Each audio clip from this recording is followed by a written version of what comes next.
I'm calling it. Somebody must have came and got it.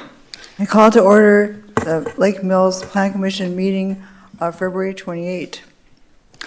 We'll go ahead and proceed with roll call. Mr. Holman, Here.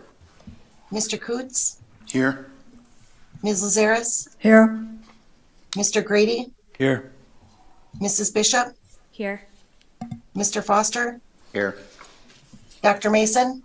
Here. Thank you. And thank you. The third item, correction and/or approval of the meeting minutes of January 24, 2023. Move to approve. It's been moved by Mr. Holman. Is there a second? Second. Been moved by Mr. Holman and seconded by Mr. Grady to approve the minutes of January 24. Any discussion? Hearing none, then we'll proceed with the roll call vote. Mr. Coots, Abstain. Ms. Lazares, Aye. Mr. Grady, Aye.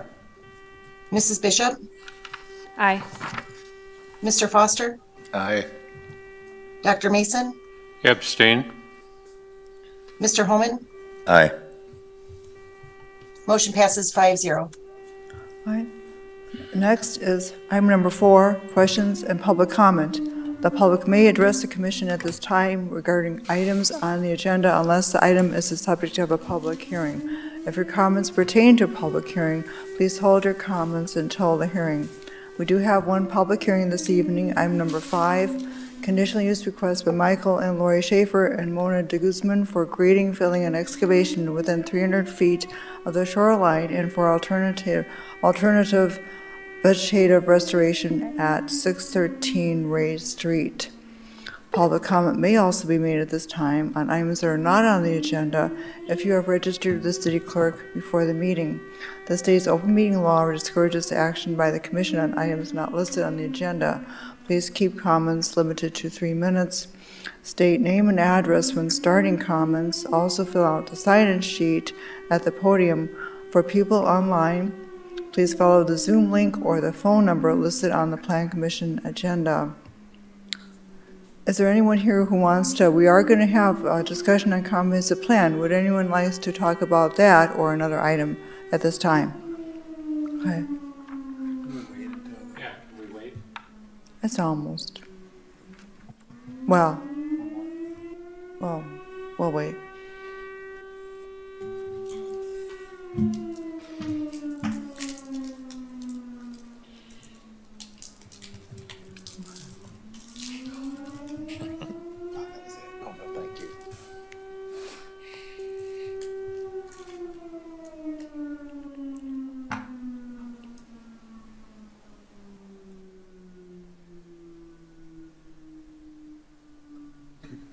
Think that's it?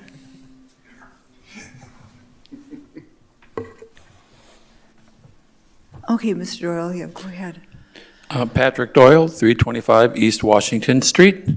Dear Planning Commission, thank you for the opportunity to speak. We are here tonight to request that you take any proposal to eliminate parking on Lake Street to install bike lanes out of the comprehensive plan. Removing parking would damage local business, interfere in residential parking for those that rely on it, and eliminate overflow parking for downtown community events. Currently, bicyclists have many options for routes in the area. Some use Lake Street, some use sidewalks, some use Water Street, which is parallel to Lake, 1 block south. At Doyle's Dogs, we have 4 bike racks that are consistently full during the summer season. Bicyclists are using the route of their choice. We do not see the need for the city to control this behavior. Installing bike lanes causes a disruption we don't feel is necessary. Thank you. All right, thank you, Mr. Doyle. Would anyone else like to speak under this item?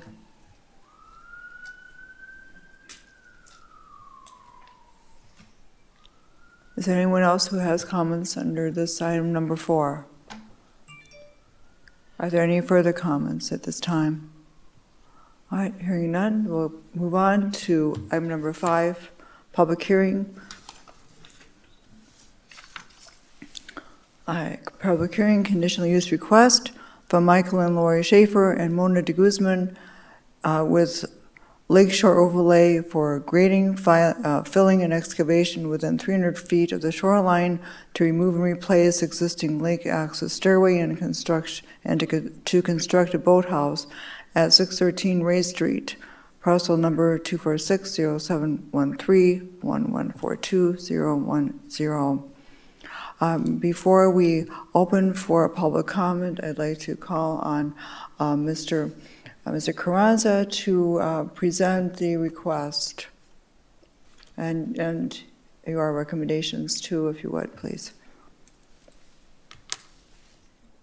Thank you. Just one moment while I pull up the memo here.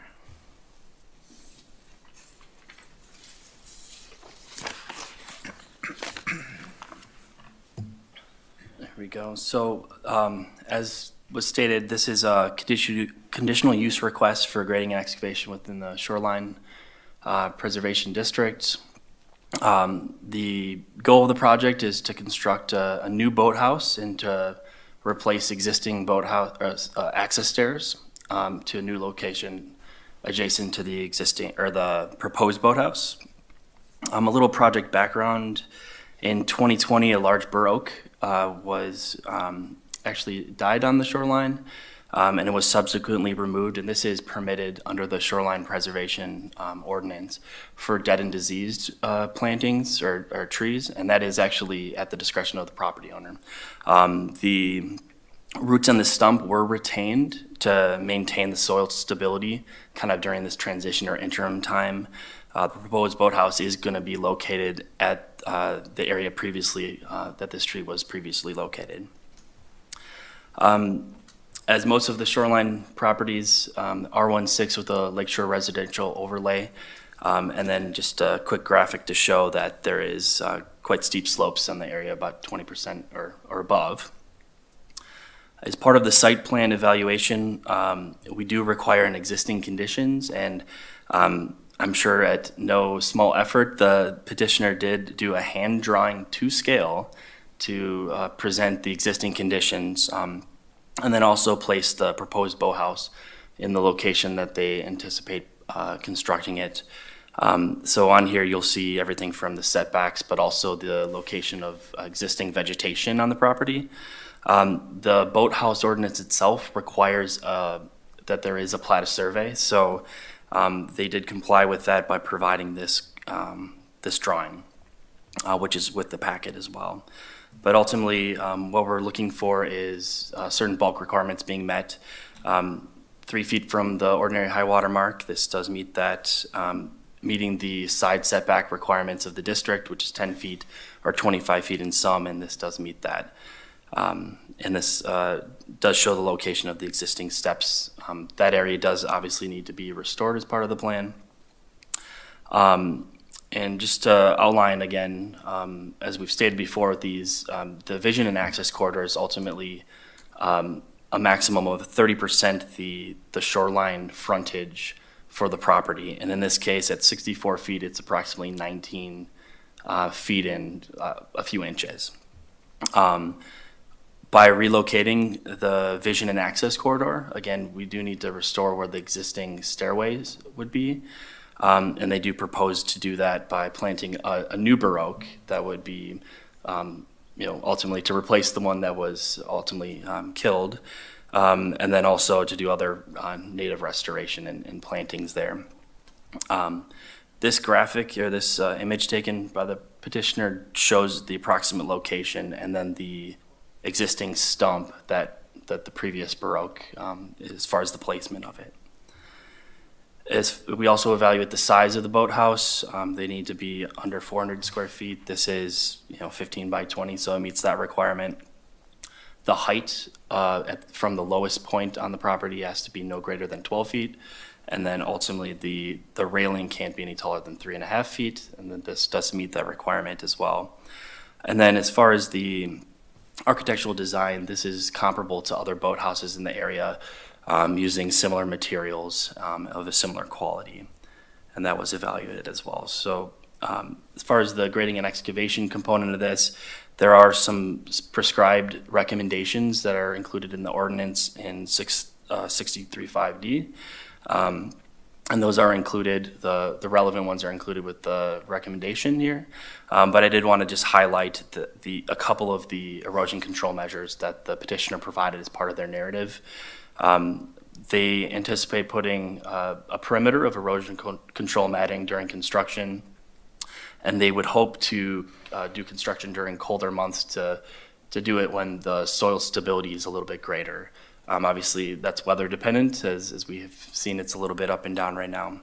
And then ultimately, once the foundation is cured, they will backfill at that point and provide plantings to help to restore the soil stability at that time. Is the conditional use evaluation, there are findings of facts outlined in the ordinance for that, that really seek to ensure that the proposed plan is in harmony with the comprehensive plan goals and objectives. Also that it doesn't have any adverse impacts on adjacent properties, the character of the neighbor, et cetera. That it maintains the desired consistency of land uses in the area, and that it's adequately served by utilities and public services. And it's staff opinion that the potential the proposed new boathouse and access stairs, any potential adverse impacts are outweighed by the public benefit of this particular project, providing a new boathouse on the shoreline. So ultimately, the recommendation of staff is to recommend approval conditioned based on those items prescribed that are relevant within the ordinance for grading and excavation, and then ultimately an additional condition for the technical requirements required by city's engineer or public works staff. All right, thank you, Mr. Carranza. We are in public hearing. Would anyone like to speak to this request, this conditional use request? Are there any comments? Does anyone wish to comment on this conditional use request? Would anyone like to comment on this conditional use request? All right, hearing none, I'll close the public hearing and we move on to item number 6, discussion recommendation on conditional use request by Michael and Lori Schaefer and Mona deGuzman for grading, filling, and excavation within 300 feet of the shoreline to remove and replace existing lake access stairway and construct a boathouse at 613 Ray Street, parcel number 246010713114210. Plan Commissioners, we do have before us the a prepared motion 2321 MML Holdings LLC by Michael Schaefer, Lori Schaefer, and Mona deGuzman, 613 Ray Street, Lake Mills, Wisconsin, parcel number 2460713114210. Conditional use permit for grading, filling, and excavation on a slope greater than 20% within 300 feet of the ordinary high water mark of Rock Lake for the purpose of constructing a boathouse, replacing access stairs, and shoreline vegetation remediation. This motion does set forth the city's zoning authority under Wisconsin state statutes. It calls out section 660-34 regarding shoreline preservation and vision and access corridor. Presents the conditional use request, calls out review by the city staff and consultants, tonight's public hearing and Plan Commission review. This motion does provide for a Plan Commission recommendation to City Council to grant the requested conditional use permit subject to, first, compliance with all applicable state law, administrative code, and local ordinances and all activities permitted as conditional use. Second, to follow the recommendations in the planner's memo, which Mr. Carranza just referred to.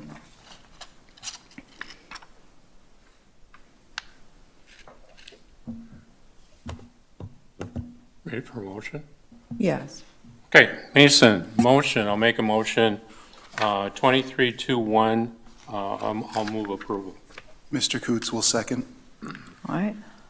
Dr. Mason moved and Mr. Coots seconded to pass motion 23-1, recommending approval of the, of this conditional use request.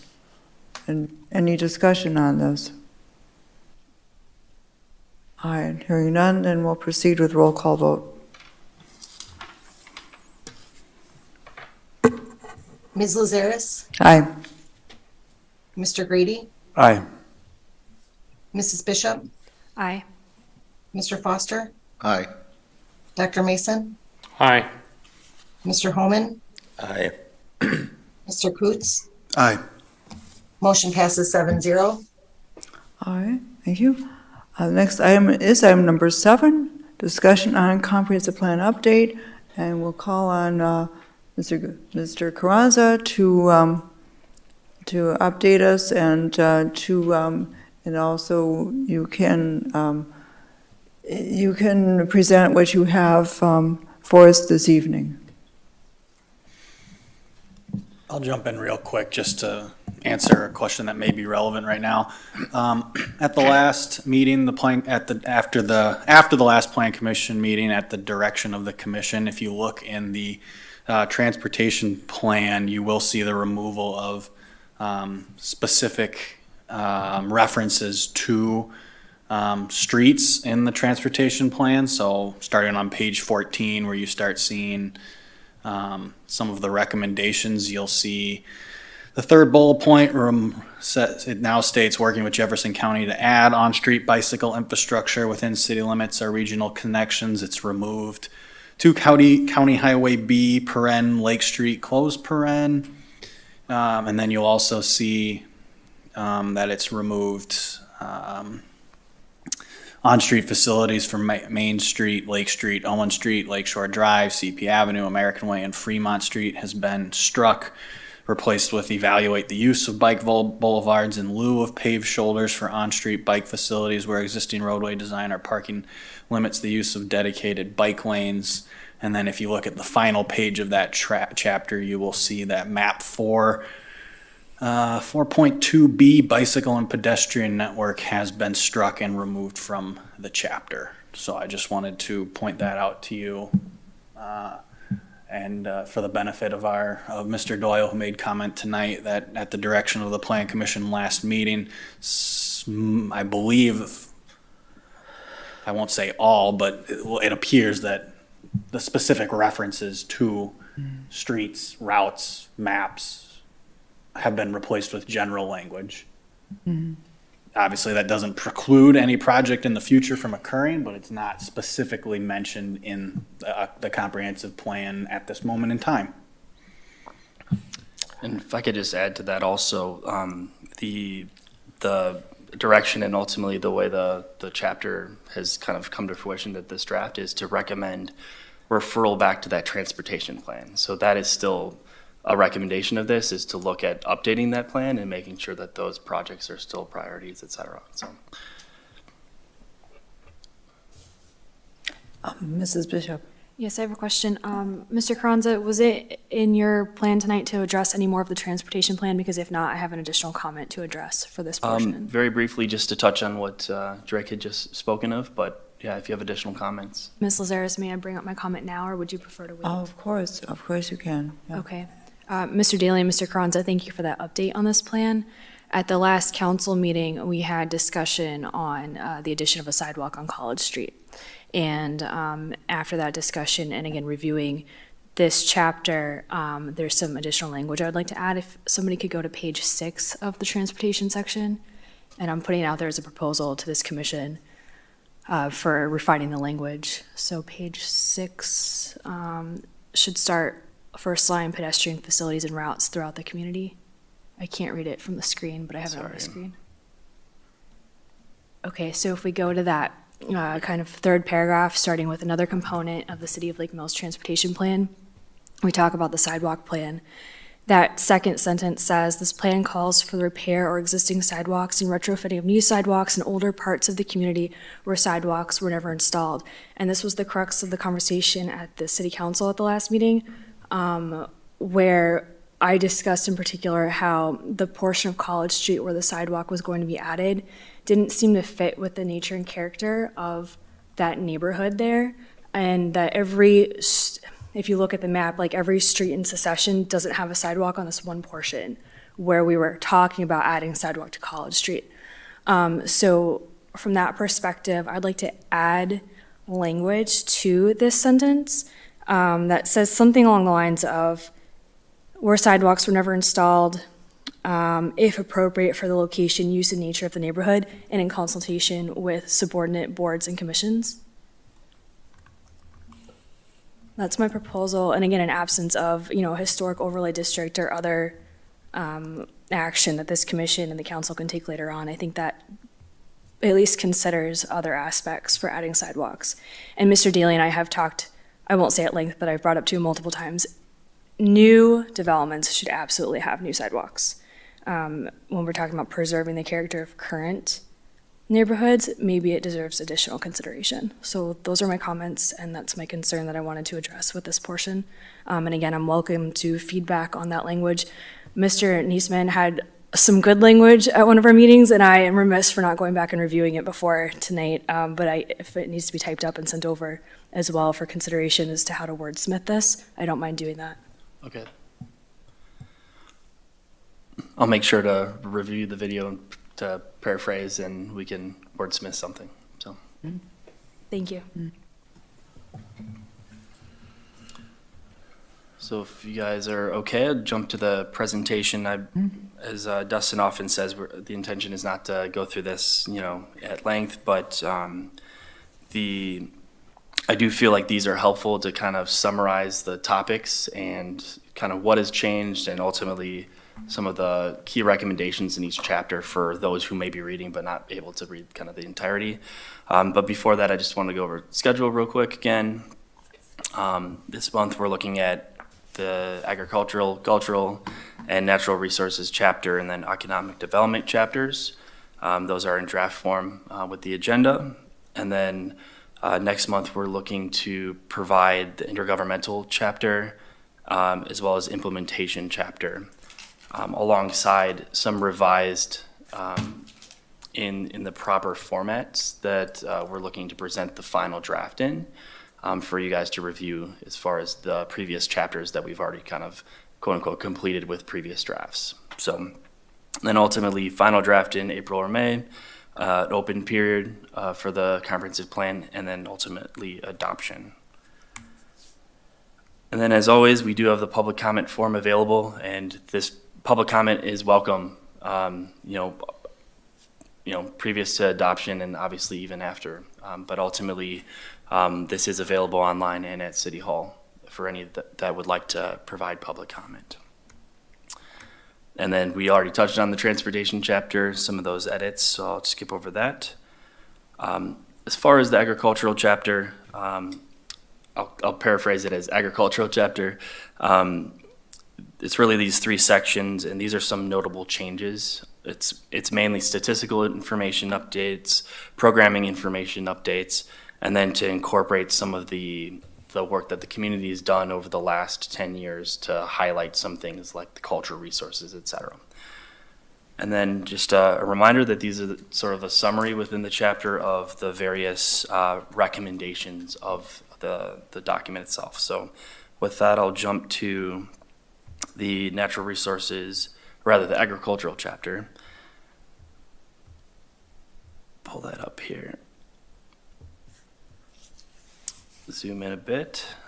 So right away, there's one thing that we wanted to highlight in the plan that was different from previous plans. Rather than grouping all agricultural lands under a certain percentage, we wanted to highlight, yes, 22% of the land is currently farmed or fallowed, but there is a distinction between lands that are agricultural and intended to be agricultural and those that are intended to be developed at some point, but are currently farmed as sort of like a holding use, right? So it's roughly 50-50, and that's the distinction there, just to make sure it's understood that 22% of the city's incorporated limits is not agricultural land per se. So moving on, we're looking at some, let me get the, I apologize, I should pull up the redlined version.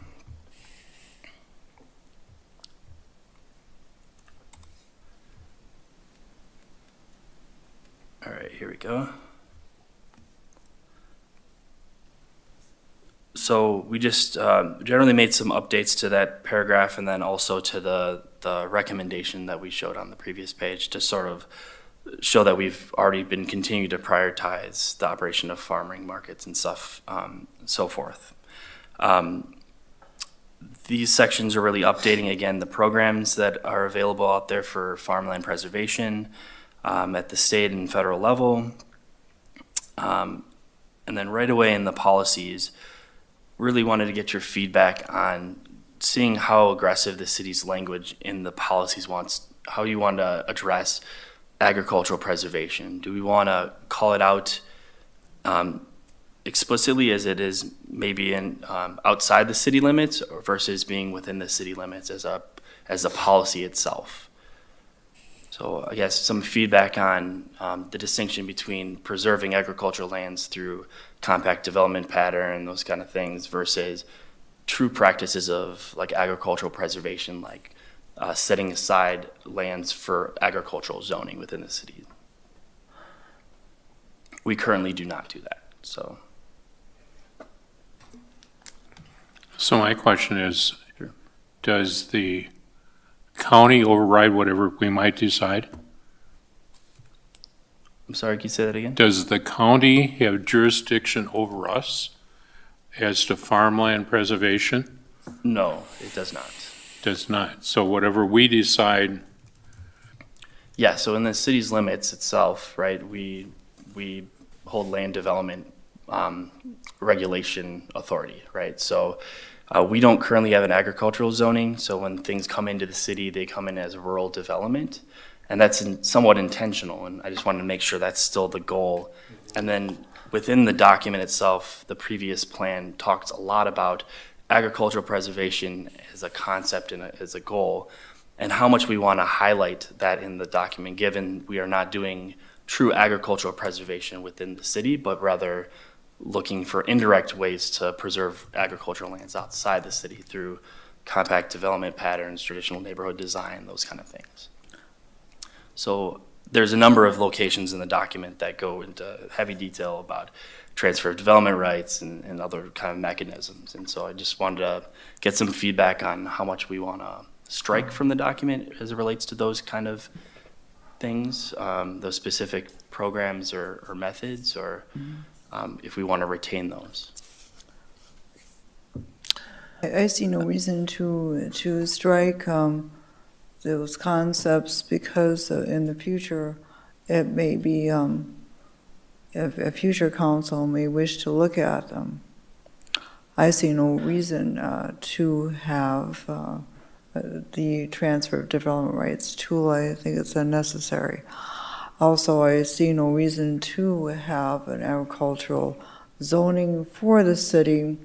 The county is already zoning the appropriate lands as agricultural.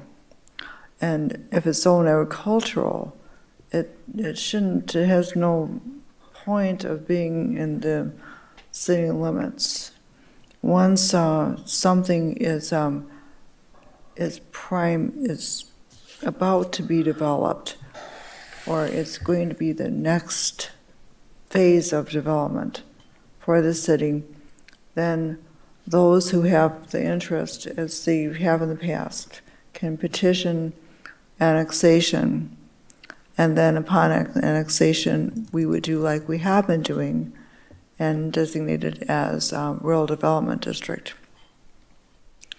But there would be no reason for us to have an agricultural zone. If there's such a thing as agricultural zone, it has no business being inside the city limits, in my view. Okay, so I think to that end, just also, for example, within the document, so we have stricken certain examples of language that really highlights agricultural preservation for that very reason. So I'm hearing that's something that we do want to remove from the document. rather than highlighting it since it's not something the city is actively doing within its incorporated limits. I would say that's how I would view it, yes. That there's no reason to pursue transfer of development rights or some of these other actions. You don't need to do it.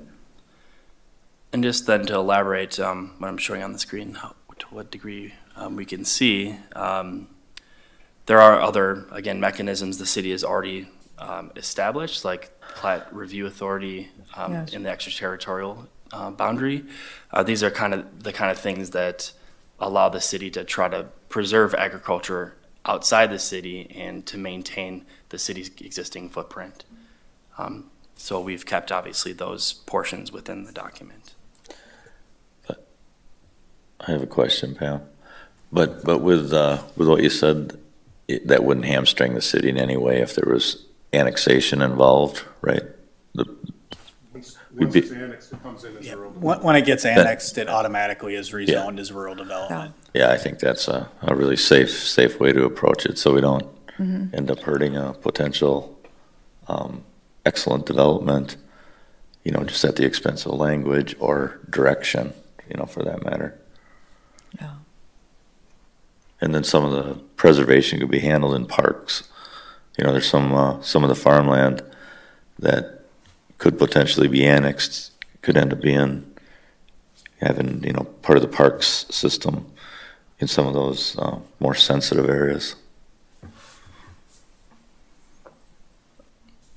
Okay, moving on, again, just pulling out certain things. Again, local purchase or transfer development right programs, we touched on that again in this paragraph, so we struck that. Another section, another page, so there's been quite a bit in here in the past that highlights this. One other thing that we wanted to have you guys provide some comment on is to what degree we want to provide bioindustry and agricultural, industrial language kind of within the document. Whether or not that's really been a city priority in the past to dedicate certain areas for bioindustry or for industrial, agricultural type services. And again, that's touched on in the document, and I don't think that we in the past have really pursued that. So to what degree striking that is a concern, or any other feedback on that? I don't see it as a concern if we strike it.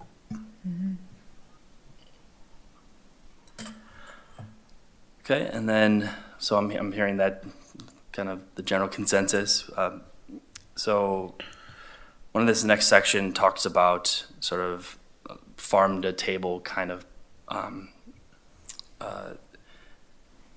programs and policies. So sorry, getting rid of the very large table or map that's included in here. I apologize. So this section we did ultimately leave. I think there is some value in that, in sort of advertising that, since there is agricultural activity in the local vicinity. So that was kept, and then just highlighting the fact that there is, the farmers market in Commons Park and those kind of things. So related to the agricultural section, is there any questions, anything before we move on to the natural resource section? Mrs. Bishop. I just want to make sure I understand how this works in practicality. So we have, let's say, a piece of land is being annexed or coming into the city limits. It is currently being used agricultural, whether it's farm or grazing. It comes into the city, it's automatically rezoned rural development, and then the use that it came into the city with can continue until there's an application by the owner or a new owner or a change of use, in which case they would have to come before us with a request for a rezoning from rural development to something else. So we're not getting rid of the agricultural land or the use from the current owner. The use is a permitted use, right? Okay. A good way to think about this is kind of my very first statement is we wanted to draw a distinction again between the lands that are truly agricultural and intended to be long-term agricultural based on the future land use map that we've showed in previous chapter, right? And those that are currently used as agricultural lands as their existing use, but really their intention in the future land use plan and in the city incorporated limits would be to be developed at some point.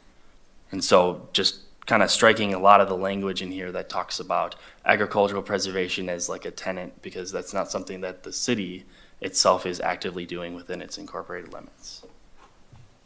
Okay, I appreciate that. I'm gonna just keep thinking about that some more. Thank you.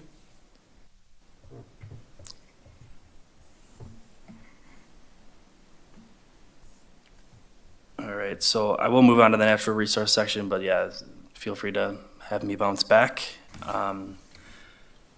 So here we're looking at, again, just updating. Not a lot about the natural resources are going to change. Ultimately, it's more about policies and technologies and things to preserve them. So that's really the bulk of the changes here.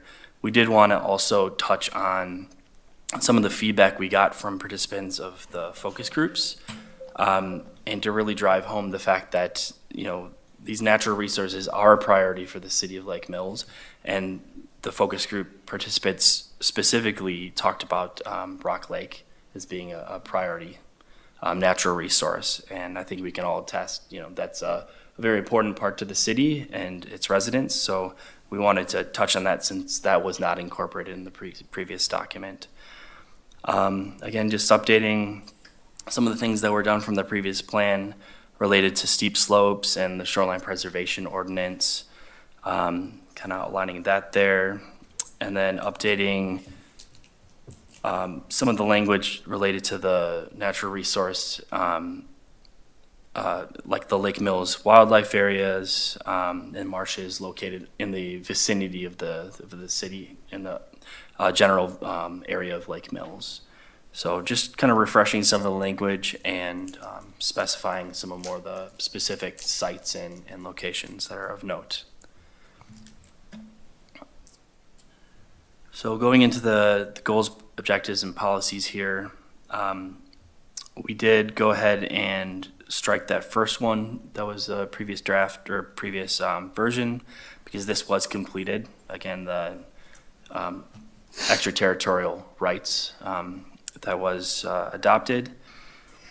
The focus groups, just to touch on this again, they wanted to make sure that there's an opportunity for cooperation on these very important issues of natural resource preservation. And so this has been a policy of the city from the previous plan, but it's just important to note that that is something that is carried forward and will remain obviously as one of the key policies of this chapter. All right, moving on here. So again, there's a lot of language about sustainability in the document, and sustainability obviously can be used as a fairly general term and can be applied. It's almost like a catchphrase, right? So what is truly sustainability? And as it applies to the natural resource planning, there's sort of a toolkit for local government to take natural resource sustainability and implement it into their practices. A previous goal or a policy of the previous plan was to actually consider adopting recommendations from this document.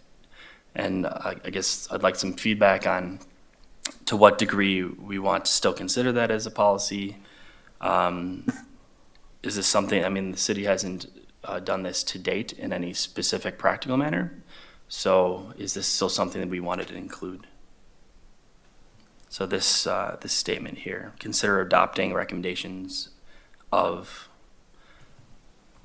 towards a sustainable community.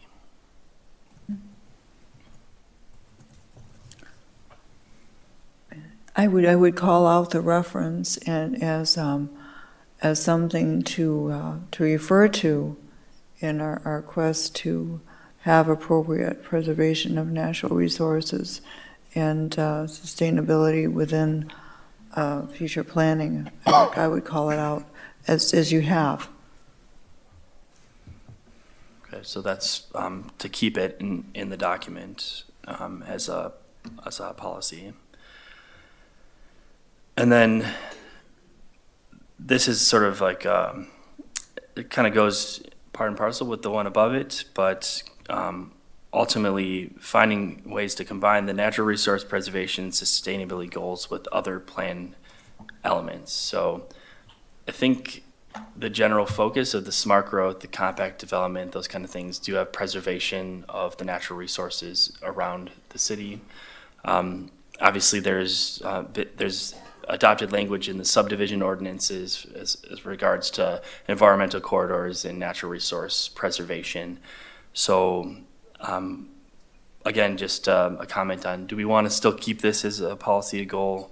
Are there other opportunities that we want to place in the implementation chapter as it relates to this? I think the city's done a pretty good job so far, but it's a kind of a broad brush, right?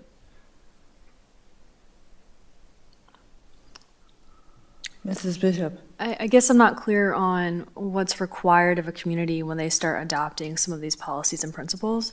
Have you seen, and I just pulled up the guide actually, and I'm trying to peruse it, but what have you seen as an outcome of adapting some of these policies? Well, I would think it ultimately comes with a higher level of review for various projects, and whether or not the city wants to prioritize or say no to a developer because they aren't necessarily incorporating certain natural resource preservation things versus others. There's obviously some that are going to be state required and required by the DNR and also within our current local ordinances. But I think the document or the towards sustainable community speaks a little bit more as like a broad brush. I don't know if I can provide a specific example, but I think perhaps the incorporation of our subdivision ordinance and wetland delineations and certain preservation things there would be an example of how that might be implemented. I think she might be asking if it creates an obligation on the city to Right, and implement. yeah, and Drake makes a good point. I guess what I'm trying to get to is, do we want to put this as a policy in the document to create an obligation for the city to incorporate these in their other planning documents and other efforts? I don't think so. Or do we feel comfortable with the language as it is now and to kind of continuously consider ways to do this as we're going along and thinking about it, or various things, whether it be zoning review, whether it be review of the subdivision ordinance or specific development review? I would say the latter, we retain flexibility as we go forward and take conscientious actions. But then we're not carved into stone as to what those expectations might be. Yeah, because those expectations may change year after year. So as soon as we set something in stone, we're Right, and it could be additional layers that staff has to deal with. right. There could be monumental additional hours. So I think this language provides enough generality that it allows us to have that flexibility, but I'm wondering if you guys concur with that. Mm-hmm.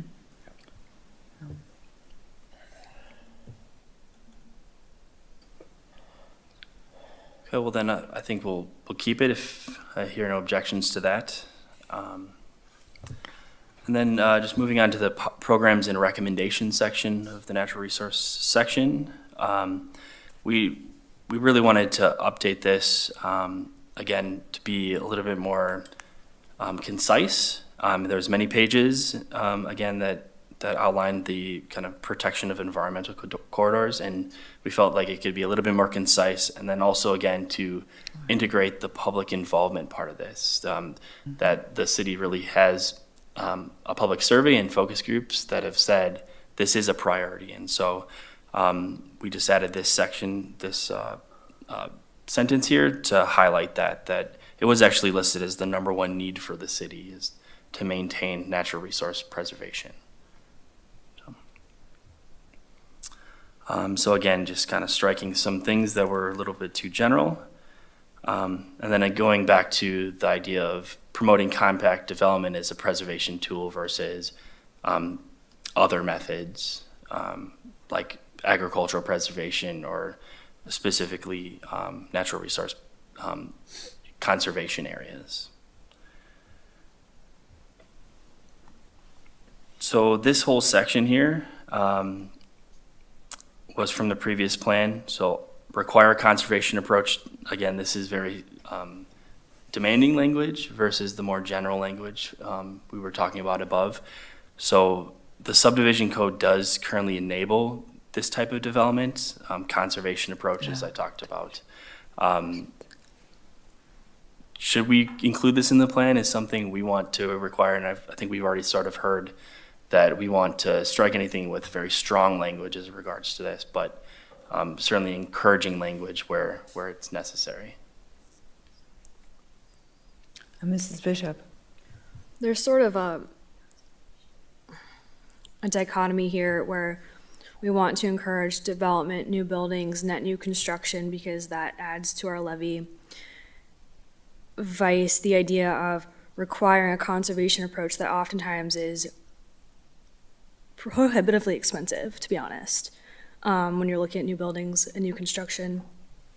And we're trying to, I think we're trying to strike a balance between like innovative ideas that preserve, again, our natural resources and all of that versus being too expensive where we don't have any growth at all, where people don't want to come here. So to the extent that we are requiring a conservation approach, I think the require language should be removed and use more of a lens of like, we would like to see innovative ideas. We would consider this, but not require it. Yeah, consider is a good word. Yeah. I Very think well she put. has framed that very well. Okay, great. We'll make sure to revise this or strike certain things. And to Dustin's note here, we have not been requiring this, so is it really necessary to keep these specific key steps in here if we're not going to be requiring it, right? This could probably be restructured to be very succinct to the point about what we would like to see Right. as aspirational, but not a requirement. Yes, thank you. So again, from the focus groups, trying to layer that in wherever we see opportunities. So this is just a section that touches on this is a recommendation. We want to make sure that prioritizing environmental issues and efforts are there, and working with the conservation and preservation groups that are currently in the community to achieve that end, and just making sure that communication is two-way. And this does recommend periodically doing micro surveys to understand key issues or potential challenges for these groups. But the main theme here is we want to make sure that communication's open. That's a key request from the focus groups of both the environmental groups and other groups, but as relevant to this section. So we place that as a recommendation of the plan. So again, this is another example of something that's it's a great concept. I think fresh food to schools is a great thing. I think we can all get behind that.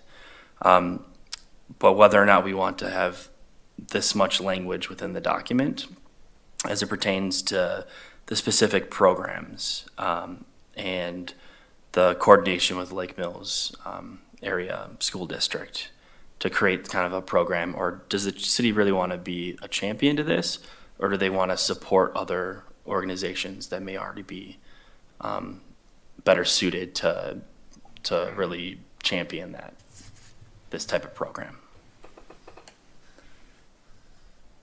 So the idea being, connecting farmers to the school district or otherwise to make sure that there's fresh food for school lunches. Oh, Mrs. Bishop? At the risk of speaking again, I see this really as a local school board issue driven by the school and the parents and those educational professionals. It sounds like Wisconsin State already has a program, the Green and Healthy Schools program, as well as probably DPI, which I think is that the Department of institution. Public instruction. That one, thank you.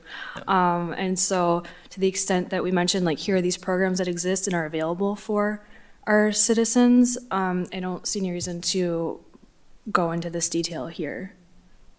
Okay, so revise for brevity and to highlight the specific programs, but not necessarily the background to what the programs are. And Yeah, and I think we had the same conversation when we talked about childcare availability. Yep. We said, we'll list, like, here's the programs the state has, but no reason to go into it further. okay, So the only thing I would add to that is the school board is committed to green schools. You know, and they currently have 2 platinum level schools that are probably the only 2 schools in the world, or only 2 school districts in the world that have 2 platinum schools. yeah, you mean for like LEED certification, platinum schools? Yeah. So highlighting those successes also, I think yeah, I didn't is know very that, so- warranted. Yeah. Okay. Touching on that exact note, promote sustainable site design and building design. And again, this is something we've talked about previously, what is certainly developer driven versus something the city's going to require or wants to push as a priority. So do we feel comfortable keeping this in here? Maybe paring it back a little bit to talk about some of the LEED structures that are in the city, for example, the school district, but not going into the detail here where we actually show the graphic and break down kind of all the specificity of the of the LEED certification, et cetera.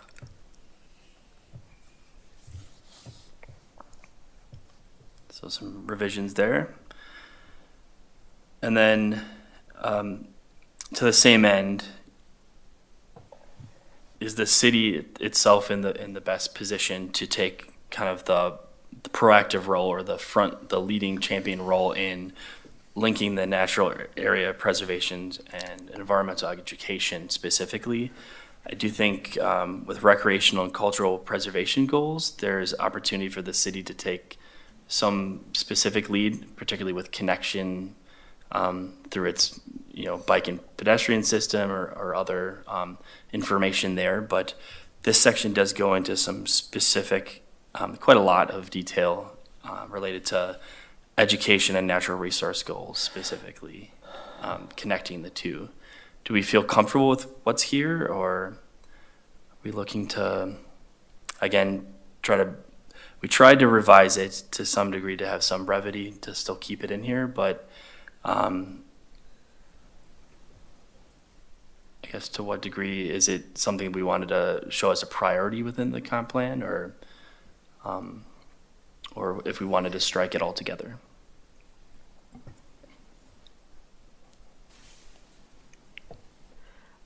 Is here where we would mention I'm going to screw up the names, I apologize, the Joint Rock Lake Association, and I think there's another one, but they really consider, our zoning along the lakeshore. They do a lot of education and brochures about like how to preserve those natural resources there, especially the plant life and animal life. Should we mention those organizations here in these sections? Or because I see them as doing an education piece that we can really take advantage of from the city's perspective. So I don't know where to add them in or mention that they exist. Yeah, so we do touch on I believe, some of the community advocacy groups as they relate to natural resource and cultural resources in a later section of this chapter. So perhaps we could touch on it there, but I think that's a good comment, and I think it's something we can sort of find the best place to weave through and bring back. So then, again, trying to weave in public involvement in here. We've added some sections related to working with the communities, agencies, conservation groups around to try to champion, again, these same priorities that city may not be taking an initial lead on, but they can certainly play a role in. And so we've sort of updated this this paragraph to outline that as it relates to that.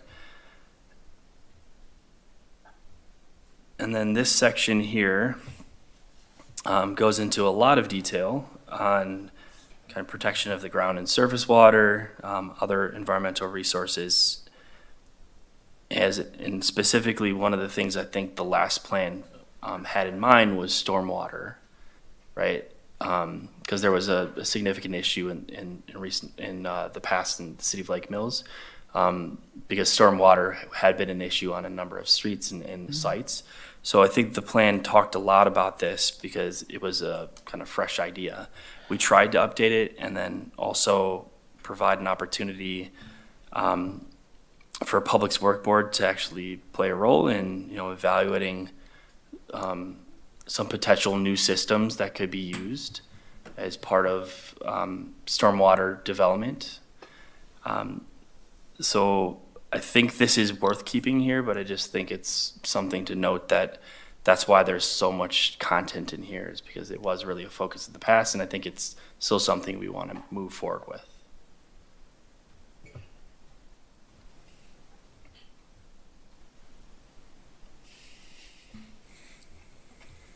This section, you had a comment, or? No, I was just going to say I think we keep the section on stormwater drainage. Okay. The green roofs, we felt that was, while I'm a landscape architect and with background, so I find great interest in green roofs. I think I don't think the city, I should ask, do you think that the city is going to proactively require or recommend green roofs? Or is it something that is, again, developer driven and something we'd like to see but doesn't need to be highlighted like this in the plan? Yeah, I can't see a reason to highlight something like that here. It's not like we wouldn't be okay with them. I would just add that sometimes there is opportunity when you're looking at things that might be, that you may consider burdensome for, a typical development. There sometimes is opportunity to put more stringent requirements on projects that are requesting TIF assistance, for example, that are looking for an incentive from the city. You may, in return for something like that, require different building materials or more sustainable features to be installed, things like that. So I don't know if that's something you've seen put into comprehensive plans, Brian, but that is certainly where there's going to be more, certainly leverage on the part of the city to require more stringent and perhaps higher quality solutions to things where the city is providing a financial incentive to do something. So while it may not be the general practice to require something of a developer, the city may say, well, if we're going to assist you with this, we want to see X. That's a great point, Drake. And I think what we've typically seen is both sides of the table. Comp plans that have sort of the kitchen sink in there, and then comp plans that are trying to be more direct. And I think the feedback we've gotten from you guys thus far is that we are trying to be a little bit more concise and try to be more action-oriented with what we're presenting.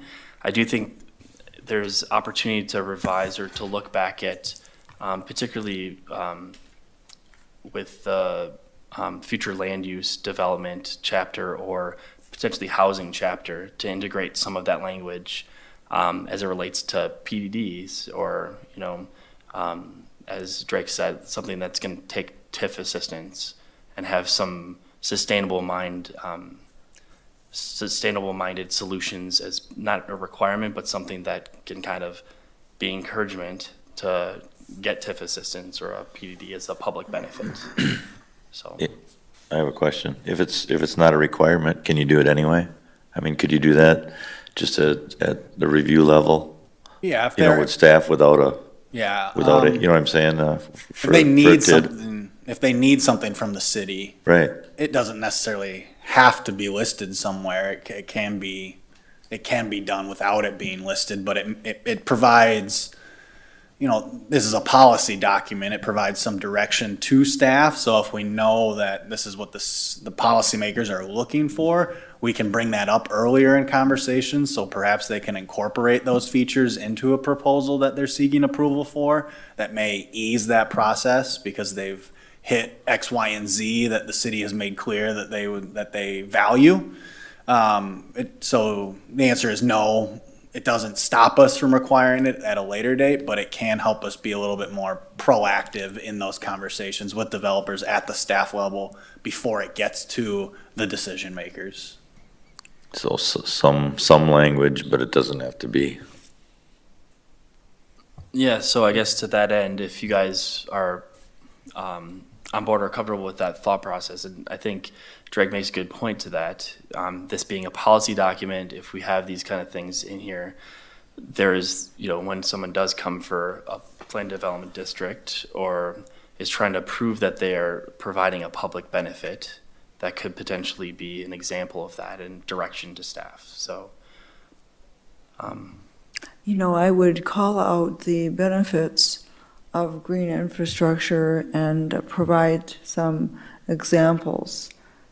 And that would be encouraging that approach, but without a specific requirement, because in any given instance, it may not be feasible to employ those techniques. But it certainly it has great benefits, and that would be something to call out and present maybe a couple of examples of such. okay, I do think there's some examples in here we have stricken, so we'll go back and revise a little bit and try to create some brevity with it, and then also try to tie it to a recommendation within this chapter to make sure that is, again, action-oriented and something that can be implemented ultimately. I have a question. I don't want to be accused of micromanaging anyone because I'm not an expert in this situation, but I noticed that like the use of salt or sand is not in here, but we do use a lot of salt in the city now, and it does have environmental impact. And I'm just curious about the absence of that in this. And again, I would lean on our staff to be experts in the situation, but if this is going to be not micromanaging, but like a vision for how we want to act, I would be open to some language around that. I think that's a great suggestion. There are a number of alternatives, and there's some good guidance on, particularly for lake communities, on how to maintain, salinity levels, and also help street trees and a lot of the other infrastructure that's not the built infrastructure that the city has invested in. So I think that's a good suggestion. We can find a good place to incorporate it in. Just a little plug, you probably have seen our brine truck that has been out for the last several storms, and so that is an alternative that the city has used in order to reduce the amount of salt that is required. You can't always use it. It's not always effective, but it is a step we've taken to use a more environmentally conscious safety feature for the removal of snow and ice beyond just salt use. So it is on our mind. We'll make sure to, put a plug for the city in that regards. Again, trying to advocate for the wins and the things the city has done to apply some of these thought processes. So then just updating again, information regarding the vegetated buffers. You guys are pretty well versed in that now, but that is something that has been implemented. So just touching a little bit more on the specifics of what has been adopted for that. And let's see here. Obviously all our maps have been updated for the section. I think that will, sorry, going a bit slow. Large map, I apologize. There we go. That concludes natural resources. If anyone has any other comments or thoughts before I move on to cultural. Okay, so cultural resources section, again, updating kind of the community asset portion of what the cultural and the historic resources are that are out there.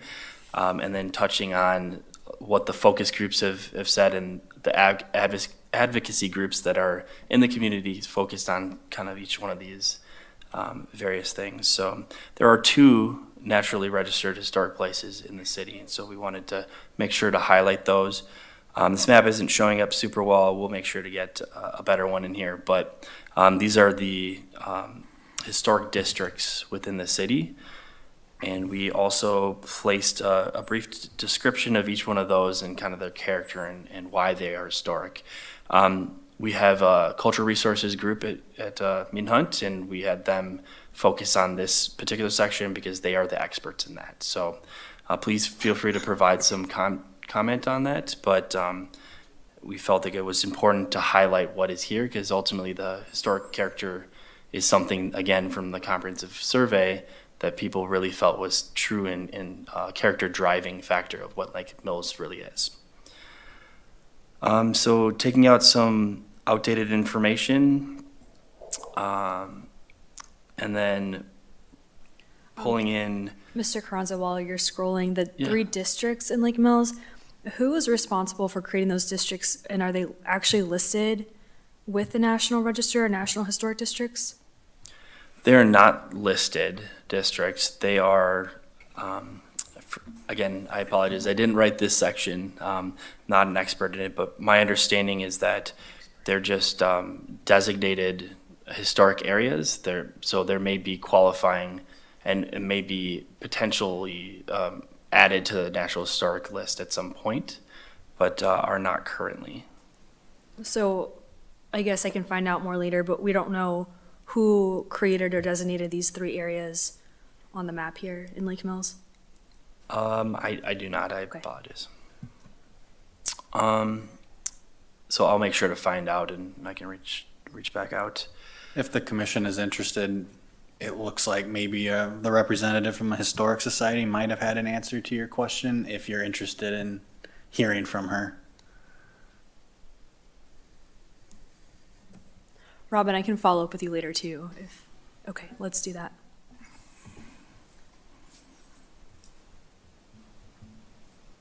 All right. And then likewise, we wanted to make sure to, touch on the efforts for arts and crafts work within the city and the artisans within the city.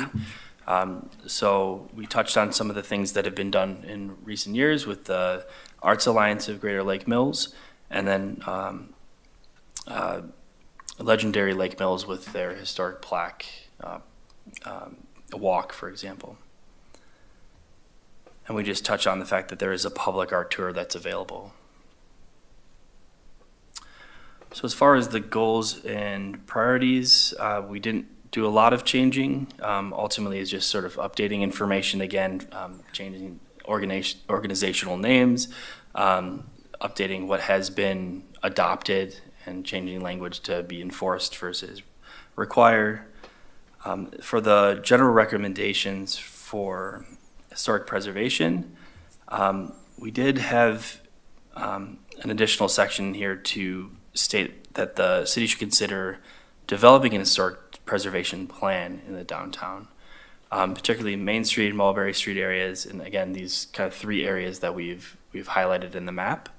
And the idea is just to kind of, again, inventory what's there and then to better define what efforts the city may undertake to have a preservation effect or implementation strategy for those areas.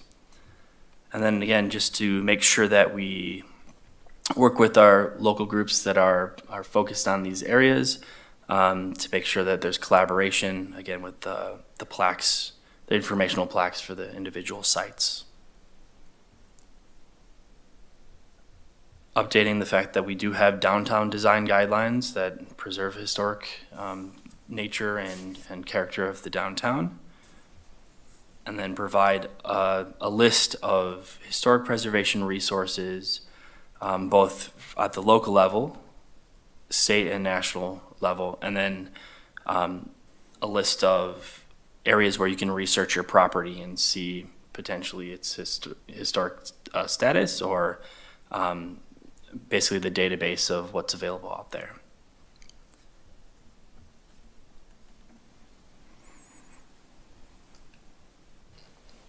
So as far as the recommendations, continuing to support community organizations, again, that work in these particular areas.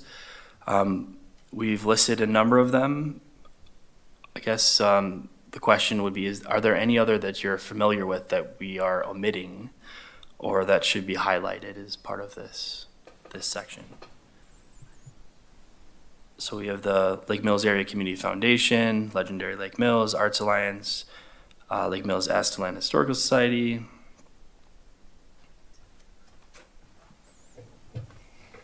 Mr. Carranza, earlier last year, the city council did approve a placard in Commons Park that kind of gave like a tour of some of these historic areas. Could that be mentioned, maybe with a link to the site? And I don't have the site offhand, I was just looking for it, but just as a resource for people to start looking at those areas, or something fun to do that's cultural here.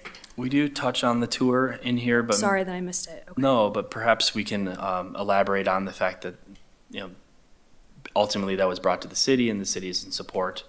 In the past, we had talked about not putting links in here because they ultimately become Yeah. void at some point, but No, you're right, bad idea, but I just want to make sure we referencing the mention that. organization and where to find it perhaps. Okay. So this was incorporated again, the architectural standards for downtowns, so we struck that since that is implemented. And then we have several pages on the 2003 master plan for Asteland State Park. While ultimately it is obviously a great historic and cultural resource in the vicinity of the city, to what degree do we want to provide kind of a briefing of everything that's in that master plan? I mean, it goes into quite a lot of detail, and I think perhaps we can provide a little bit more, some more revision to this and just highlight that it is a resource of historic significance and that its proximity to the city is something that brings value to the city. I think that's exactly as you have described would be a good way to do that, and to continue the reference of it in this comprehensive plan as an important resource. And I believe that takes us to the end of this chapter. Do you have any other comments before we move on to economic development?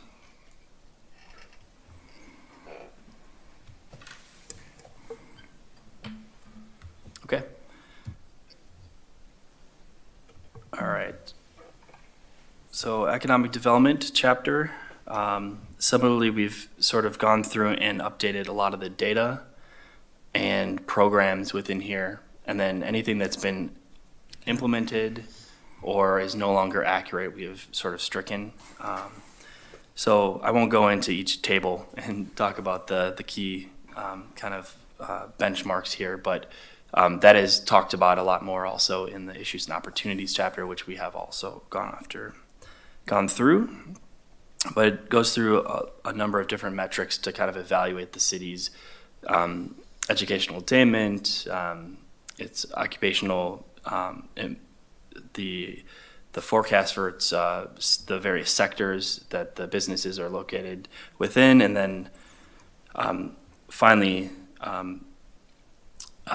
its labor force in general. So I'll scroll down here. We provide a base analysis showing the major private sector employers, and then highlight the environmentally contaminated sites that ultimately are going to be priority redevelopment sites, right? And in the city, obviously that is CREPCO. Sorry, CREPAC. before moving on to environmentally contaminated sites, the major private sector employers, where did that data come from, and is it meant to be an all-inclusive list? or just a sampling? It's not all inclusive. I thought there was a note on here, but I believe it came from Jefferson County. But I can revise that or look back at the source of that for you guys. But let's see here. Yeah, it's a key note that the source is left off that table. I apologize. Well, okay, it just, the first thing I thought when you're looking on there and it lists McDonald's as one, but then not Culver's, who probably has about the same size workforce, it just, I don't know what that chart is trying to show then. It looks like it's a list, but it's not a list. Okay. So typically what it's trying to do is basically show the diversity of the size of businesses and to establish the diversity in the types of businesses, whether it's in manufacturing versus in the services industry or otherwise. Perhaps this can be revised to sort of not read like a list, but more kind of highlight some of the major employers. Well, it says and Table industries. 7.4 lists the city's largest employers. I don't think that's accurate. Okay. I will make sure to get that updated Okay. and revised then. Thanks, Do you sorry. wanna- Would you just want to say something like, is a representative list? Yeah. Is that, okay. Yeah, Okay. So, Crapaco? Is that better? That's obviously the previous environmentally contaminated site. So we wanted to highlight that that's the sole location, or that is a contaminated site within the city on this list.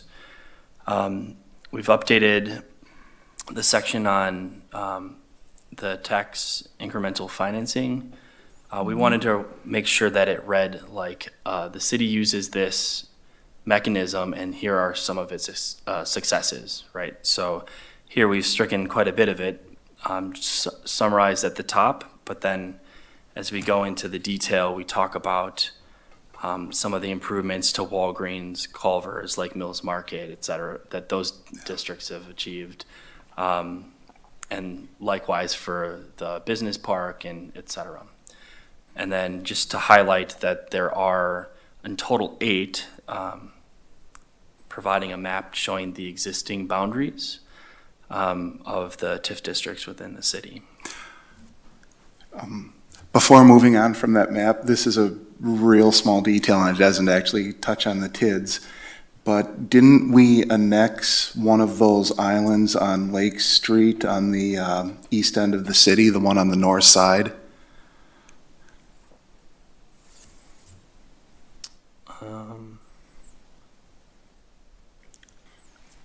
Sorry. You mean,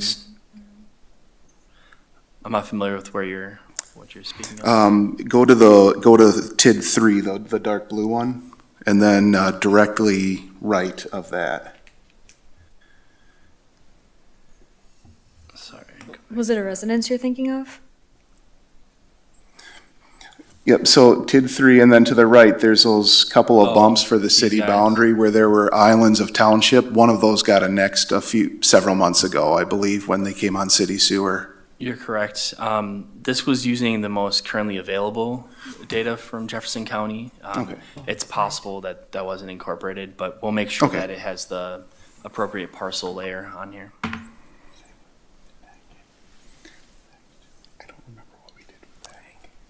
So this section talks about programs and other studies that have been done in the city. This was something that was done in 2006, basically an opportunity analysis for both the areas within the city, but then the specific sites for redevelopment. As you'll see in a more elaborate section later, we do recommend updating this because several sites have been improved, many that have been mentioned in the TIF section just above it. So this is something to revisit as kind of refocus economic development goals and within the city. Highlighting on the organizations, again, that have an effect and work on economic development, whether through grant assistance or partnerships or some form. So Legendary Lake Mills, obviously, Lake Mills Area Community Foundation, WDC, and highlighting their CDI grant program that the city has been very successful at in the last few years. So we'll provide some photos of those projects in the final draft to, again, highlight successes in the city. And then the county level organizations like Jefferson County Economic Development Consortium, and then Thrive is also included in here. We updated the strengths and weaknesses based on what we felt is no longer accurate, and then also to reflect what the city council had done with their strategic plan. So there's a couple of updates in here, but ultimately a lot of your strengths obviously are similar. I think the main one that has maybe changed is, or just better highlighted, is the educational factor, making sure that the strong education system is definitely a strength for the labor force moving forward. And then the strength of the active civic groups within the community, and then highlighting some of those there. As far as the weaknesses, again, pulling out the ones that are no longer accurate. And we did have a question about if you guys felt this was still true of the downtown in terms of the hours of operation. Do you feel like they stay open at a time that is conducive to the commuter population? I mean, ultimately, a lot of people commute in this city. So are there operational hours catching people coming back and leaving for work enough to kind of provide the boost economic activity? So this is something that was a weakness listed before, and we're just curious if you still feel like that is true. I would say think so. Yeah, go ahead. Go ahead, Mr. Sorry. Foster, please. I would Yeah. say so. Time I leave and time I get back, everything's closed both ways. Wow. Yeah, I can't say everything. Most everything. McDonald's and Culver's and Quick Trip and BP are open. But everything else is shut down. I would say that in downtown, the businesses are so diverse that one would naturally anticipate that some would close at some times and some other ones would close at other times. And for these diverse businesses, it absolutely would make sense as to when they are open and closed. So I think they, from what I've observed, there certainly is a concerted effort during community events to have a lot of businesses be opened in concert. That's not always possible because they are so diverse and they have different reasons for being there as well. So you feel like leaving this as a potential weakness is still valid, but an action-oriented kind of thing to integrate in here would be opportunities to, collaborate with the community groups on maybe it's one night a week they stay open a little later or something along those lines of programs. I think you could say a perceived lack of coordination because ultimately the business hours are up to the business owner, and they're making the best decisions they can for when they have workers, what is most profitable for those hours. Mm-hmm. And so I think to say like, you don't have the right business hours is not the right response here. Okay. That's a great suggestion. Yeah, I feel comfortable having the businesses decide that for themselves. I do have a couple questions though, but I don't want to interrupt if there's more conversation about that. I'm curious about the language of two things. You say insufficient efforts to actively recruit new industry and large employers. Insufficient efforts. What is that, I guess, alluding to? Sorry, I'm not seeing which one that is here. Second one, weakness. Next page up. I ask because I feel like if we're gonna have a list, then it should drive action, and so I'm curious about what that is. Yeah, that's a good question. That's something that's a carryover from the previous plan. I think what they're alluding to here is that there's maybe, again, a perceived perception that there isn't enough being done to try to do recruitment. And that's perhaps what they meant at the time that they put that there. Is that something that, 2009, yeah. This is a guess. It may have been included. Was it not 2008 when Lake Mills lost a large employer? Was it SPX that left? And so maybe it was at that time that it was considered something that the city was missing, and that a replacement had not yet filled that space, and it was a loss of a large employer. So it could just be something that of the time in which it was approved, it was reflecting an existing condition. If that may not be true anymore, or it may still be true, but it's likely a reflection of when this was adopted or updated in 2009. Okay. Thank you for that. I guess I was just thinking, like, if it's restrictive zoning, then we should write that. Or if it's costs, we should write that, right? But that would be my other thought, is to name it. Yeah, no, I think that's a good distinction. I believe the intention of this, again, is active recruitment efforts. Yeah, or if it's just try to- we just need to get a cheerleader out there. I don't know. And is that something Yeah, we still feel is a weakness, or we want to keep here? I know, I think it's a little Certainly bit more revise than the that. language, but. Just because I've gone through some of the stuff with economic development, and one of the biggest things that we fought is trying to have shovel-ready ground for businesses that are ready to move in now. And I think that's more of a weakness than this comment is. Being able to have some shovel-ready ground that when people come with a business and say, hey, we're ready to put this up, can you house us? There just isn't anything available for them. And I think that's more of a weakness than what that comment was.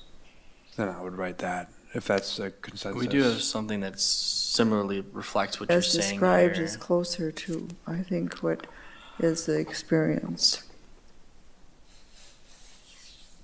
Yeah, it's just hard for businesses to move in right now because there's nowhere for them to go. The other consideration to bring in, large employer issues is also just the recruitment of employees, especially at wage employees, and at the rate of inflation and how wages are going up. I think that could be probably just another weakness currently. It's hard to hire the right people for the types of jobs that are here, and it's also hard to hire people for those new employers as well, for the large employers. Okay, great. Make sure to incorporate those. Any other before we move on from? Well, I have one more, I'm sorry. Go ahead. Is just the other part is there's an added part, says, second to last one, weakness, it says perceived barrier of the city's developmental or development review process and standards and poor enforcement of zoning laws. It says it's added from the strategic plan.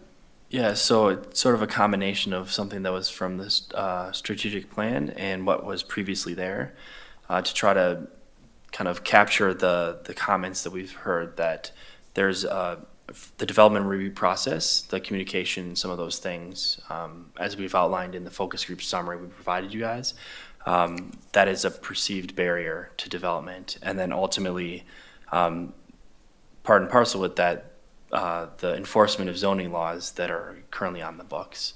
Like they're not being enforced, or they're enforced at too rigorous of a level that it's. Well, not being enforced was the way I read it on the strategic plan.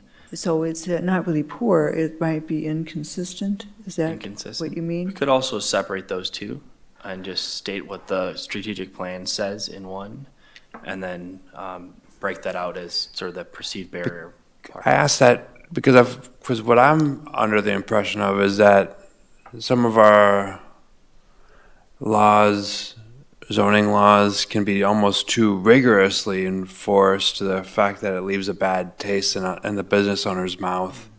That was the impression that I was under the. We've received both complaints that the zoning code has not been enforced strictly enough, and that the zoning code is too strict. Part of being in a We've also, democracy. it's the same true for the other part of that statement. We have had developers tell us that our review process is streamlined, efficient, and very easy to work with, and we've had others who have said that it was cumbersome. So it really is, it's not uniform across the board as to what we've heard. Even in my 6 months here, there's been both, for both of those items. Okay. I would just consider us look at the word poor then and maybe flesh that out. As Pam suggested, inefficient or inconsistent rather. Yeah. Yep. Okay. And then I think there may be some opportunity to pull those two apart, since I think there's enough substance between each comment that, it warrants their own section. So we'll look into that. Thanks. Yep. All right. Mr. Holman has something. So again, Mr. Holman. Are you moving on from this topic or not yet?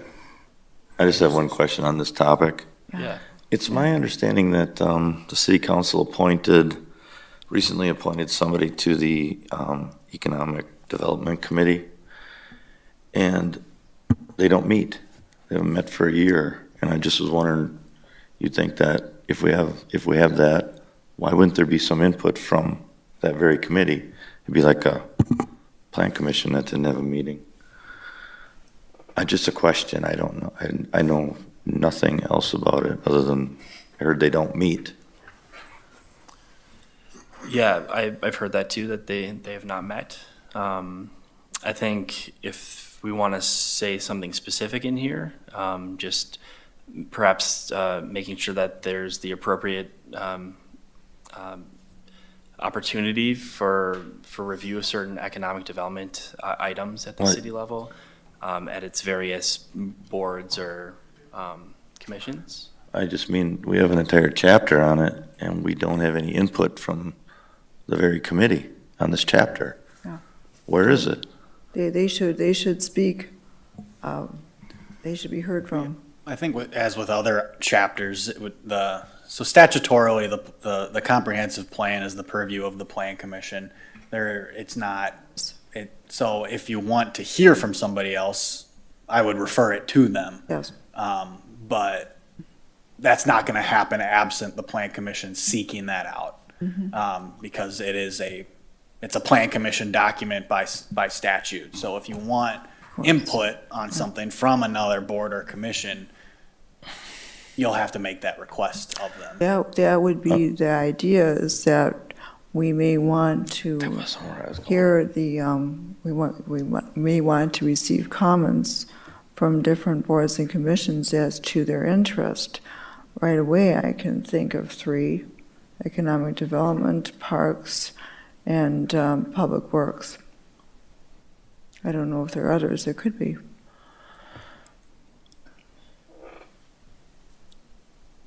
Should we give them directed things for them to look at? They should That's where I think you were receive going, things right? to review and comment on. Do we want to wait till your comments have been integrated in here based on this meeting and get to a more, refined draft? And then- Certainly. Okay. That would make sense. Otherwise, we confuse them just as much as we're confused. I mean, just kidding. Just kidding. All right, in the interest of time, I'm gonna keep on unless anyone has any, okay. So, again, integrating the communication factor on issues throughout the city, but certainly in economic development. So we added that as a priority, to make sure to collaborate when the opportunity is available, and to look at opportunities to develop initiatives for public-private partnerships, whether it's seeking grants, whether it's some specific development like we were talking about with the extension of TID 6, I believe it was, or TID 2, I believe it was TID 2.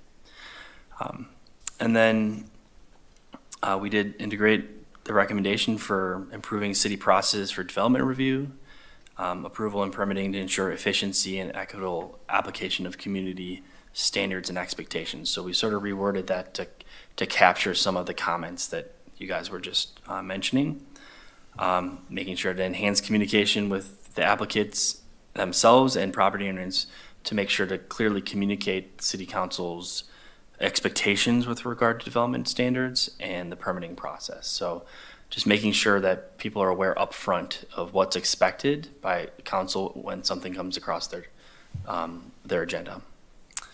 And then promote residential development in the downtown, because ultimately with that residency, there becomes economic activity that helps to support businesses and ultimately help the downtown and the city as a whole. Did that come from the surveys? So I think one of the housing types that people wanted was more of the residential uppers to the commercial properties. So that is something, they didn't specifically call out residents in downtown, but definitely I think that was the expectation. They wanted to be close to the things that the city has to offer. And then moving on here, whether or not we want to specifically call out organizations here to work with for the public-private economic development strategies, or just leave it as general as the statement is to allow for opportunities the city to work with other groups, or if we want to specifically call out.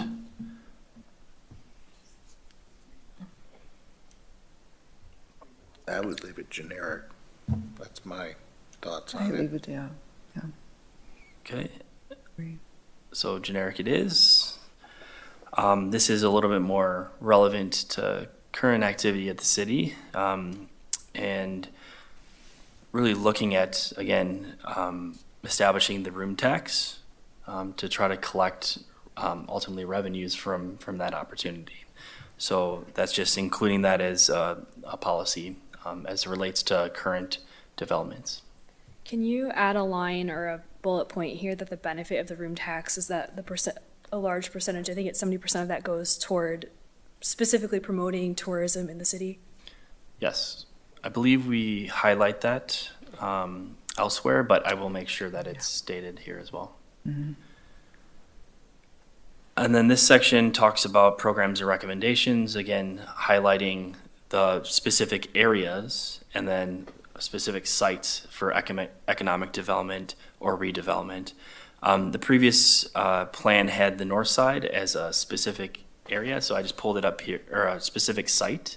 So I pulled it up here along with the south side to better capture that it's really an area of development, of future planned development, and not an individual site that's gonna be triggered in entirety, right? So the language here reflects some of the more current planning as it relates to the north side development related to TID 7 documents. And then south side, again, just general language related to plan development and what the mix of residential and commercial service and retail type uses might look like. Updating the business park language to represent the CP Avenue extension, and then some areas where there might be available future land for industrial lands on the north side. And then highlighting in the specific sites, the former Century site, which is obviously a very catalytic project for the city moving forward in the next 10 years or beyond.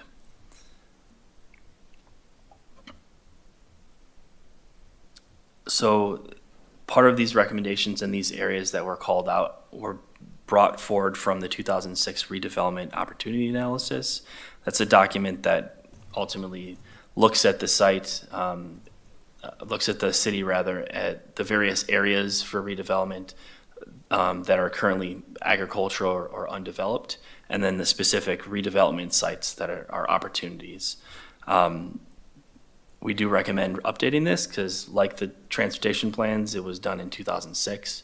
I think there's been plenty that's been accomplished, and so we highlight that in that next paragraph from that previous plan, and just to carry that forward to highlight some of the new sites, for example, Century.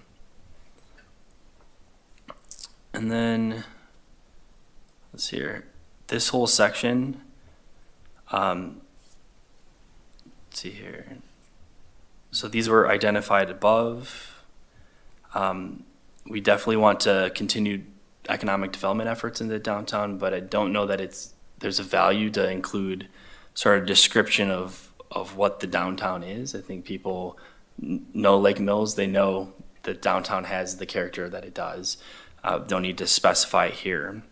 And then we do, however, maintain and do some updates to the areas where there may be some struggles for downtowns and just downtowns in general, but Lake Mills is no different, and that's just competition from other newer development. It's listed out kind of at length here. And then we updated the section related to architectural design standards and some of the recommendations for the downtown specifically. One thing that came from the focus groups was the desire to have a kind of a cohesive document that talks about what the downtown is. And so when projects come up, for example, State Highway 89 or Main Street, there is a vision for what the pedestrian facilities might look like. There's a vision for the specific sites like Century and what the expectations as it relates to height, parking, all those kind of things. It's really ultimately a subset of the other economic development opportunity analysis. So that can be done kind of in conjunction, but it's really to try to provide something that can be an advertising tool to say this is what the community wants and what its expectations are for the downtown, rather than directing them, again, to a design standards within the zoning ordinance.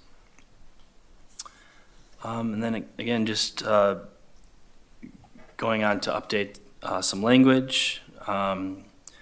And this particular one came up as it relates to Community Development Authority.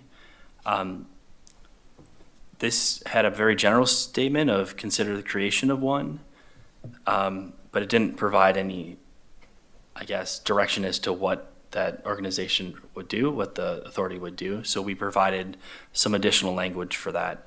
But that I think there is additional discussion about whether or not that is still a priority or something the city wants to do, is to create a community development authority itself to review economic development, whether it's through advocacy or for seeking grants or other things, or reviewing projects that come to the city. Is that duplicative with our economic commission that's not meeting? I mean, how many roles can we have where we can't fulfill its mission and obligations? I think that's a good point. Yeah, how is that different than the redevelopment authority we tried years ago? So I'm hearing perhaps that's something we want to strike from this, or? We can get some more information for you, but community development authorities do have specific powers and opportunities that may exist in addition to a locally created economic development commission. I'm speaking off memory here, but one of those is that community development authorities at some points can sometimes borrow under their own authority outside of the city's borrowing capacity and create flexibility for projects that otherwise may not be available. And so there are benefits to having a community development authority and adopting the specific authorities of those entities. But I would need to do some more research for you on the specifics of those. But there are differences between what a community development authority is specifically empowered to do versus the locally created economic development committee. Okay, that definitely helps provide some clarification for me in terms of what the two commissions would be responsible for doing or looking at. I think it's worth it, just on that basis, to consider creating one. Whether we do or not in the future, who knows? But just knowing that there's other authority and funds available and borrowing power, I think is important to note. Again, I didn't realize that there were specific authorities like that with such an entity. So maybe elaborating on this to state that there are certain, basically elaborate on what Drake had just pointed out related to borrowing authority, et cetera. Okay. Yeah, and pointing out and distinguishing that it would be different from an economic commission. Okay. Let's see here. We had talked in the housing chapter about sort of the extension of TIDs for affordable or workforce housing ultimately. So we wanted to include that and consider utilizing TID for when the other TIDs may close for the same use. Workforce housing, as we talked about in housing, is definitely an issue for the city, and wherever there may be opportunity, I think that's something to be considered. So we included that as a recommendation here.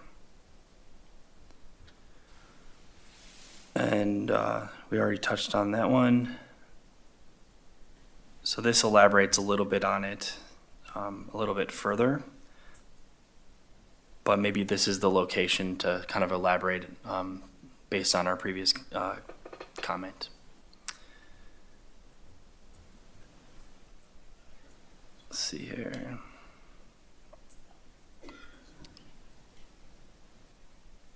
So we struck this in part because we question whether or not it's truly the city's role to determine or try to have local businesses partner together for healthcare for their employees.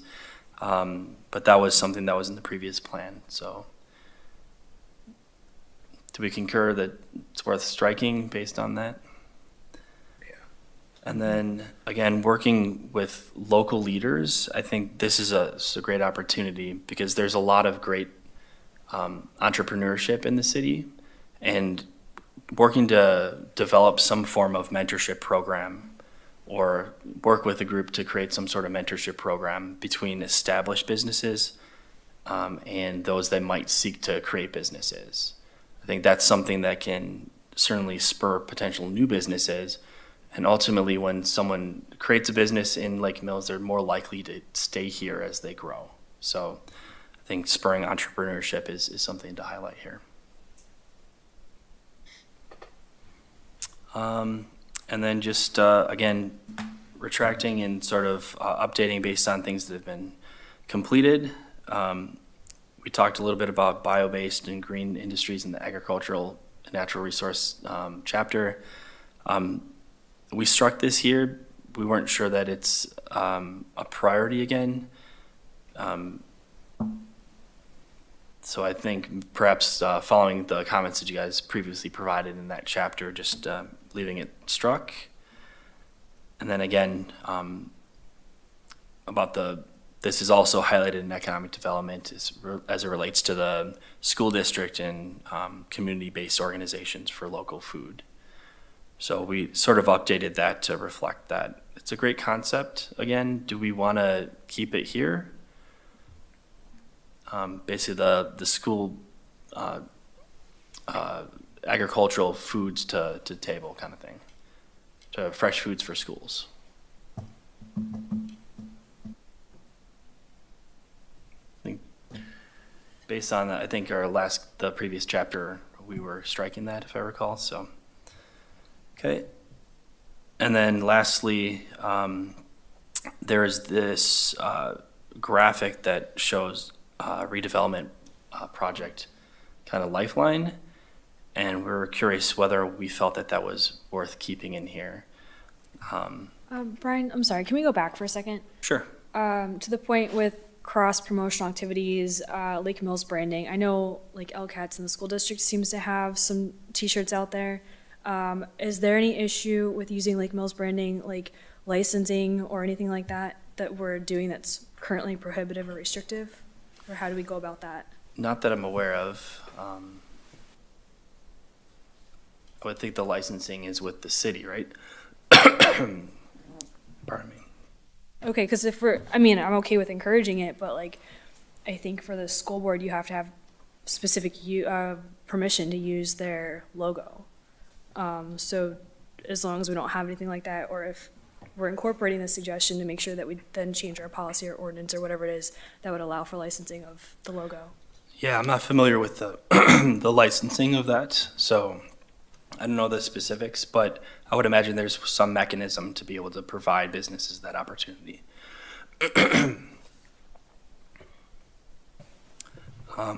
Losing my voice, as you can tell, but working through it. So, let's see.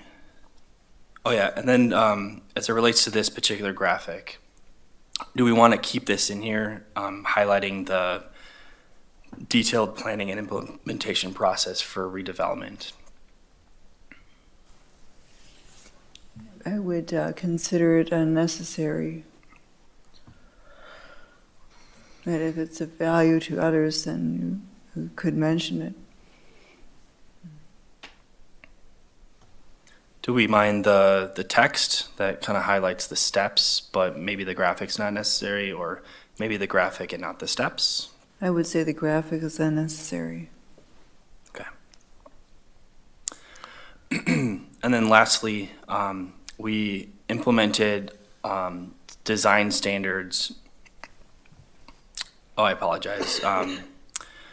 Promote residential development in the downtown and surrounding areas. So just a quick highlight of that. Again, focusing on collaborating with our regional economic development partners as well as our local partners. Again, that public-private partnership. This section we revised in entirety. There's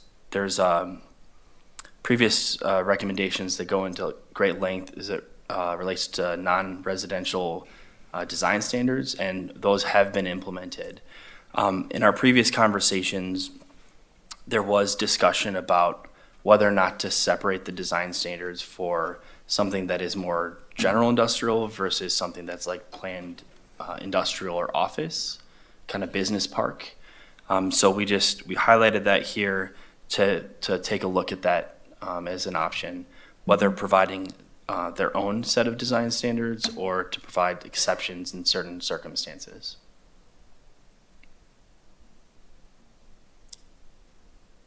Do we have any comments on that last part? I know it's kind of a meaty one, so we had a previous conversation where that was something that was discussed at great length. Yeah, I think you're reflecting that discussion just right with what you have here. Mm-hmm. Okay, and with that, that's our draft for economic development. I know there's a lot. Appreciate you listening to it. I think we'll go on and take your comments and make sure that they're integrated here and bring those back to you guys next month. We did have a comment about maybe bringing it to the economic development. Is it a committee? Yeah, I think it was mentioned Economic Development Committee, perhaps a relevant chapter to the Parks Board, perhaps relevant chapters to the Public Works Board. I guess my question would be, does the Plan Commission want to finish its review and comments prior to sending them off so that they're included in what goes to those? You know, at some point, I think we'll want overt action from the Plan Commission to refer it to them, so just to show that the Plan Commission is actively seeking that input. It's just a matter of when you want it to go to them. Yeah, I think it'd be better if we had all our input to it. We should complete our process, and the drafts should all be reviewed by us, and then would certainly like to refer it to these other boards and commissions. Okay, I've put the schedule up here just for reference also.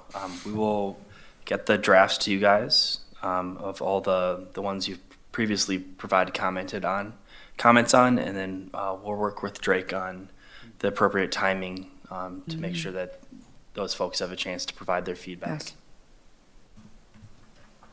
When can we expect getting those chapters, edited chapters? Like a week before, 2 weeks before? Yes, we'll work diligently to get it to you with as much advance as possible. The substance is completed. The majority of it is going to be formatting and Sure. providing some infographics, Right. so it's a little more readable. So I would anticipate hopefully a couple weeks in advance, but that would be the goal. And one of the things I asked early on in the process was like a one-pager, like a summary, like something that's like, these are the strengths, these are the weaknesses, these are the opportunities moving forward, these are the things we got to be looking out for. Is something like that part of this? Yeah, so we have the issues and opportunities chapter, which provides to some degree that it does go over a lot of data. So I think the intention is to provide some form of executive summary. Yes. I don't know that we'd create that until we knew the document was pretty well finished, Okay. but that's the expectation, certainly. All right, thanks. Yeah, you would do that last. An executive summary. With that, that's all I had. All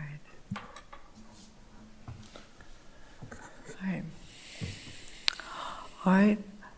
All right. Is there, okay, and so that completes your presentation, Mr. Carranza, of the comprehensive plan?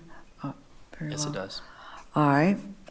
Is there anything else that staff wants to say or the commissioners want to say regarding the comprehensive plan drafting?